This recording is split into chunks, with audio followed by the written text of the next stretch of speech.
little bit of panic there, though, because as you can see, T-Mobile really setting a rather nasty pace on the top end of that peloton. And this is all because of the fact that they have all of a sudden realized, guys, we need to set the pace here. We've got to whip it up a little bit, and they may have left it just a little bit too late. They're going to see their gap really reduced quite dramatically. Just as we go up into the trees there, we'll start the climb. This is Daniele Righi at the back. Just in front is Paolo Savadelli.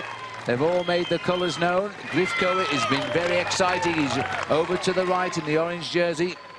Well, he's made this move at exactly the right time. He waited when he could see all these other riders were playing around. In fact, Sebastian Hinault coming across here from Crédit Agricole. A good move by him, trying to get victory for France.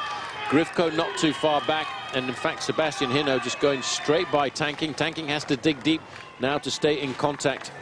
Well, it's Tanking's first Tour de France. Sebastian Hinault is going away now, and Crédit Agricole could do with a victory as well here.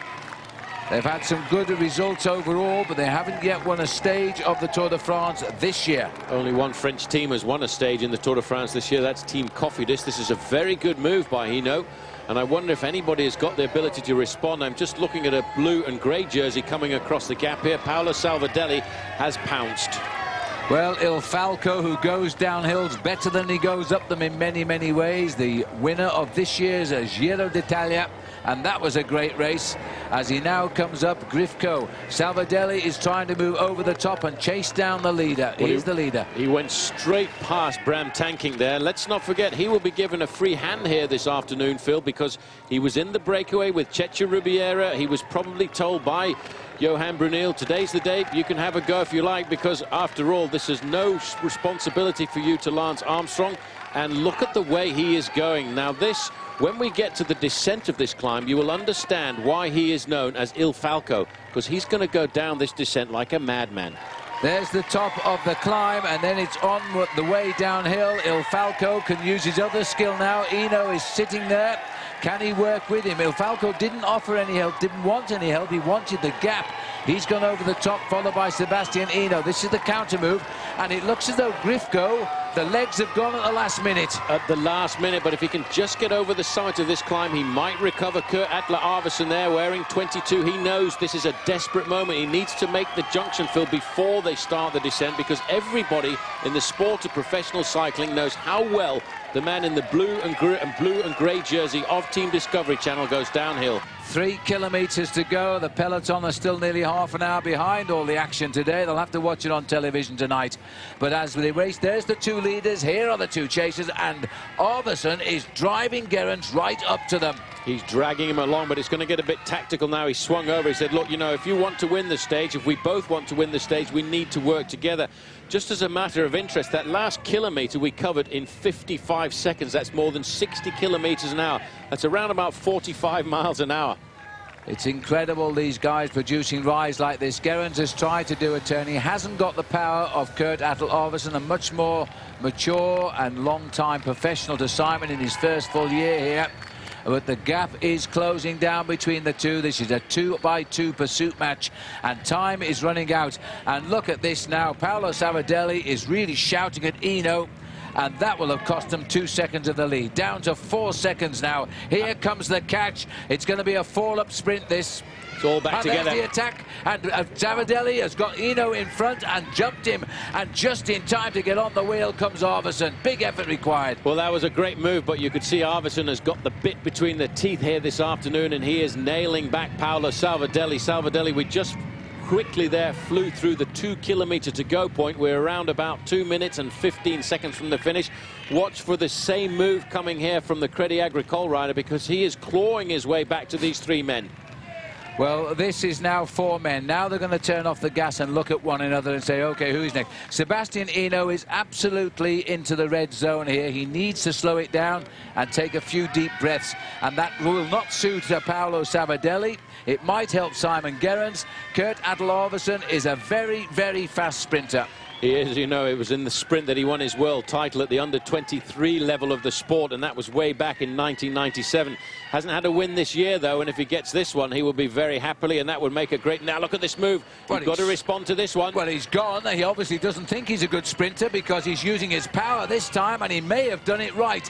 But Hinault all of a sudden is finding legs. I wasn't sure then, Paul, whether he pulled his foot off the pedal, but he sat down quick enough and he's gone back into last place. And Simon Gerrans now will look over to Sabadell because Gerrans won't reach him. Oh, if you want to win the stage, boys, you've got to go now. And I think Paolo Salvadelli knows this. There's the Flamme Rouge, the red kite, 1,000 metres. Salvadelli may well have waited just a little bit too long for this one. Kurt Attel Arvesen, I think, may well have done enough here to win the stage now, and it's only his second Tour de France. He was not winning a stage last year. He finished 123rd, but it's a long run now. But if they don't make the move, and poor Savadelli's been caught here, the strong man with no help, and he's going to have to take them up or lose everything. He hasn't given up yet. He's got right on his wheel, Hino, but he was looking over. Come on, Hino, work with me if you can. I don't think he can. You've got to look into the man's eyes. If you can't see that killer instinct there anymore, just go for it. This is the final bend, around about 700 metres to go. Arvesen is actually lining himself, but Salvadelli, Phil, has come into the wheel and Hino has cracked.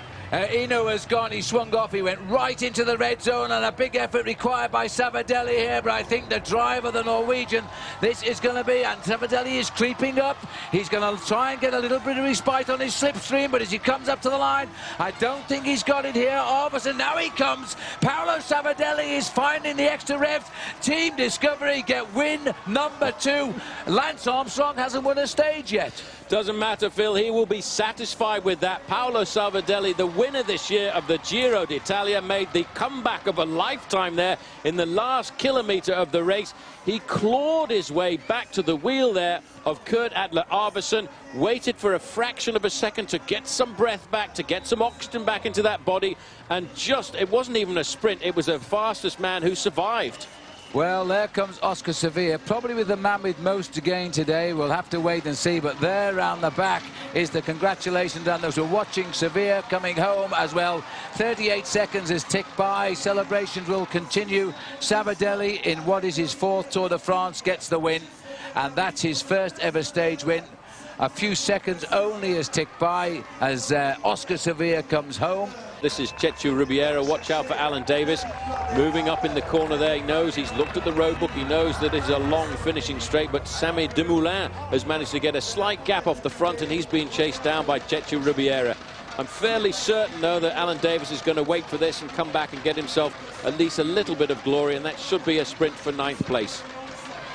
Well, there he goes now. Davis grits his teeth. He is the fastest finisher. He's got a bit of ground to make up on little Samy Dumoulin, and he might get him on the line, but Dumoulin's legs have gone, but he still did it. Davis gets in just behind him there. Jan Ullrich is ripping this race apart, Paul, in what is a very difficult approach. He's ruined the day for the sprinters for the green jersey. Right now, he's ruined the day for a man called Floyd Landis, because Floyd Landis was very inattentive at the bottom of this climb. I just caught a glimpse of his team trying to pull him back into the race, but he's lost around about 12 or 15 seconds. Started the day in 8th place. I also noticed that Cadel Evans had missed out too.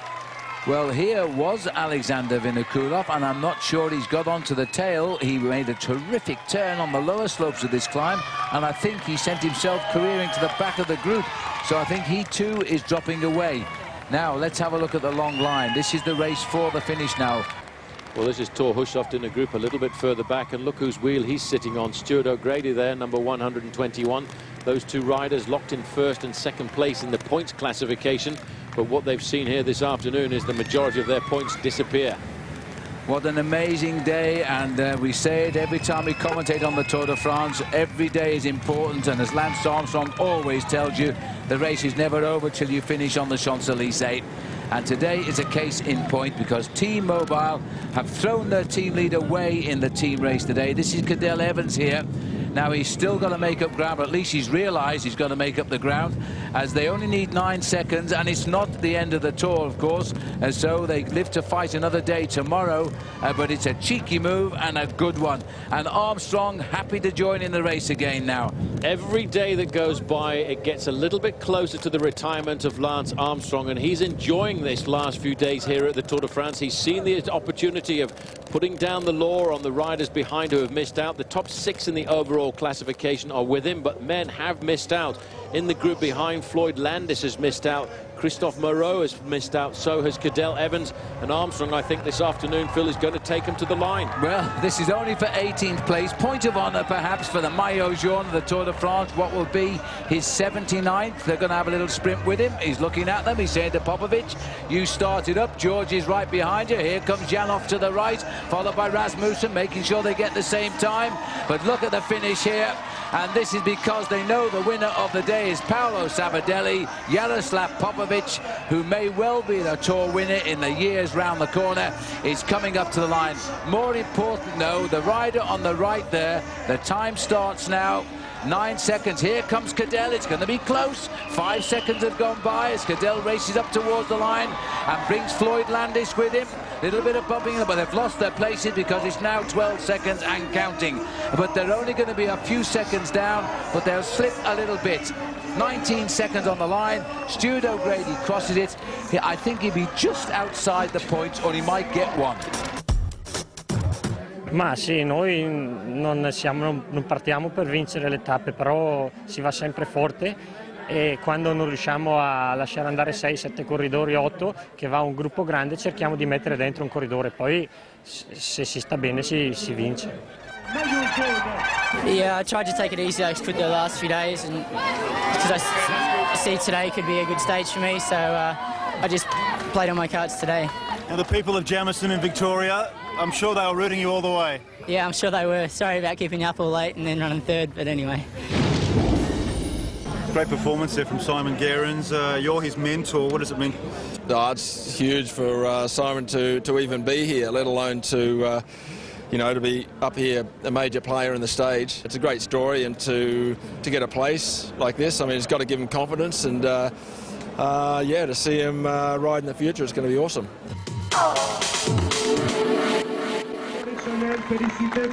What a ride there from Simon Gerrans, the boy from Jamison in Victoria's high country. Gave it everything. Third today behind some big names, including Paolo Sabadell, the winner of the Giro this year, and Kurt Arvidsson. Alan Davis was 10th and pretty disappointed at missing the cut. No change in the race for Green. Thor Hushovd will shadow Stuart O'Grady and Robbie McEwen all the way to Paris, it seems. Davis slots into 4th place, and the only change in the overall standings, Cadel Evans. He lost time to Alexander Vinokurov, and that means the Australian has dropped to 8th place on the GC, almost 10 minutes behind Lance Armstrong. Live coverage of Stage 18 resumes tonight from 11 Eastern Time. Hope you can join us for that. On a wonderful day for Simon Gerrans, the boy from Victoria's high country rubbed shoulders with some of the best riders in the Tour de France.